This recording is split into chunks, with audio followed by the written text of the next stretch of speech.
Davis from Sky. Yeah. Afternoon. Should we just do our check-in injury-wise? We saw you training yesterday. There was no Tomiyasu, and Saka had a bit of a heavy strapping. He has done. But yeah, is everyone all right? Is everyone fit to go? Yeah, a few doubts. Tomorrow we can resolve because we have another training session. So we will have to wait and see. Doubts over? A few names that you discussed, yes.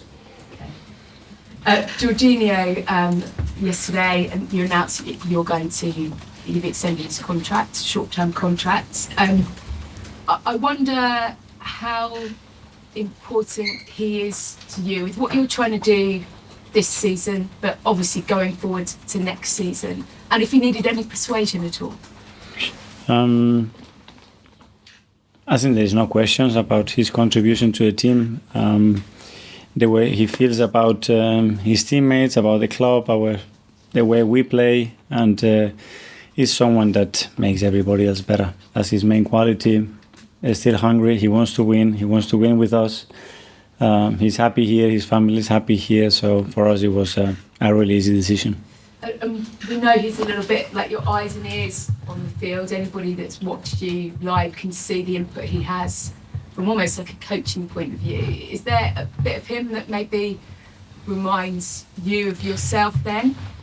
Well, he's a very important player for all the coaches, I think, because his game understanding, the way he communicates, the way he coaches people is excellent. And you need those type of players. But on top of that, I think as a model, very difficult to find somebody better than him. You know, when he needs to be at it and serious and drag people with him, he does it. And when it's fun and relaxing atmosphere, he's one of the best as well. So it's a good combination. If I'd said to you, Mikel, at the beginning of the season, 2 games to go, you'd be right in a title race, win your last 2 games and the title could be yours, what would you have said? I would have taken that pen and sign it. Yeah. And we know that it might not work out the way that you want it. And can you give us a sense that if you had done that and you signed that pen and you win your next 2 games, the sense of kind of crushing frustration, disappointment, or is it one of belief and joy because you're right where you wanted to be 2 games to go? My brain always took me to the place where we are lifting the Premier League. That's what my brain is doing at the moment. So I just follow my brain and my gut, and this is how I feel. And this is as well the way that I want everybody to think. And hopefully we can achieve it. Just finally from me, Arsenal fans picked up their papers the other morning and saw Fulham doing some kite flying. And they were a little bit concerned that the Premier League title might be over. I wondered what you made of that and the idea of bonding. And I guess the best thing that you've done with this group of players to bond them, and I suspect it's probably not kite flying. The power of team bonding, nobody knows what is it, but sometimes you get amazing results with it. I've been in teams that we have struggling to win a game and go out for dinner, do an activity, and then start an unbelievable run. So again, I'm very positive that that's going to be what's going to happen to Fulham. Do you remember your best bonding? I mean, there was a phase of army training and co-steering and just hideous sounding things like that. Do you remember you got a moment that stuck out as a group, as a team? We've done a few. We've done trips with David Moyes. He used to take us around the US, and one of the best I ever had in my life. Okay, we'll go to Seb from the Premier League. Hi, Mikel. Hi. Is it tough psychologically to not be in control of the title outcome? How do you manage that with the players? Well, it leaves you a very clear situation that you have to focus and be determined to do what you have to do to be in the best possible position. That's very simple and clear, and that's what we are doing. And you make sure the players know that it might not work. You have to prepare them to that possible outcome as well. No, we have to think that it is going to work, and what is going to work is that we try to be better than our opponents and beat them. And the final outcome, that would be something else that at the moment is not in our control. Manchester United aren't in the greatest of forms. We saw that at Selhurst Park. Does that count in this game, or do you think it's the fixture where you take the form out of the equation? I don't think about every game has a different context. We know the difficulty is in our history when you look at what we've done over there, so we're going to have to get our best to earn the right to win the game. You don't have the greatest of records at Old Trafford, well Arsenal don't anyway. Does it make it even more challenging to prepare that game knowing you must win in this context? It is, and we know what we need to do, but first of all we have to perform at a really high level to deserve to win the match, and that's where the focus is. Thanks. Mark from PA. Hi, Mikel. Hi. I just wonder what you'll be doing at 12:30 tomorrow. Will you be training when the City game's on, or will you be watching it? We're going to be training. Anyone giving you the updates, or you're not interested? I don't know if it's something that we can control, but I'm sure people will be connected to it. It's 2 years now you've gone head-to-head with what a lot of people consider, yourself included, I think, the best team in the world. What does that just say about you and the fact that it is 2 years, it isn't just a one-off? That must be important to you. Yeah, that we are in the journey to try to catch them and try to be better than them, which is the aim and what we have to do. And it is an inspiration to have this level of opposition, and that's what it makes you better always when there's someone challenge you to go further and further. I suppose the proof of how difficult it is to beat them is when you look at someone like Jurgen Klopp, who leaves Liverpool in the summer, and he's only managed to win one Premier League title. That in itself shows you just how difficult it is to beat City, doesn't it? Yeah, and obviously the history of City. So before that as well, they were winning trophies, and they were winning Premier League, and they've been in an unbelievable journey in the last 10, 15 years. But we want to change that. We're trying to do everything that we can to improve and get better and better. Kai, Football London. Hi, Mikel. Hi. You spoke a lot about going to Anfield and it being like a washing machine and the difficulty of the atmosphere there. I just wonder if you hold Old Trafford on a similar path. Well, it is different, but yeah, obviously the difficulties there, the quality of the opposition, the quality of the individuals, the manager, it brings a lot of challenges. So, as I said, we've been in very difficult scenarios this season. We've done very well, and hopefully we can do the same on Sunday. Do you have any personal memories of sort of some difficult times you've had at Old Trafford? Because obviously you weren't able to win there as a player, but maybe as a manager you'll be able to. I don't know. I think now we are preparing the game and try to visualize the game that we're going to have to play on Sunday, and we put ourselves in a really positive context. That's what we try to do. I don't know you want to look too much at the past, but the reverse fixture obviously carries some fantastic memories. I just wondered what your memories of the dramatic late win earlier in the season. Yeah, it was a game with a lot of alternatives. Difficult one. There were small margins because they had a huge moment when the goal was disallowed. It was a 1-2. And then we turned the game around and scored 2 very good goals. So that tells you the difficulty, the quality of them, and what we're going to have to do to beat them. Erik Ten Hag brought out quite a few times the fine margins that could have turned the game in a different way.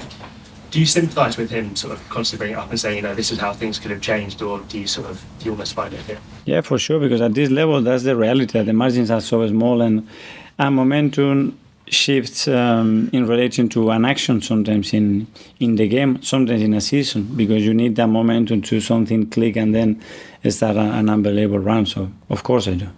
John from the BBC. Hi, Mikel. Hi. I've just been speaking to Jorginho. You may have spoken about him already, but signing his new contract, how important is that?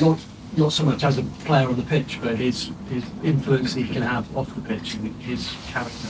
Yeah. First of all, as a player on the pitch, because he's a phenomenal player and he gives us so much. And then, for the rest of the qualities that he has to bring to the team, to the squad, to the club, to our culture.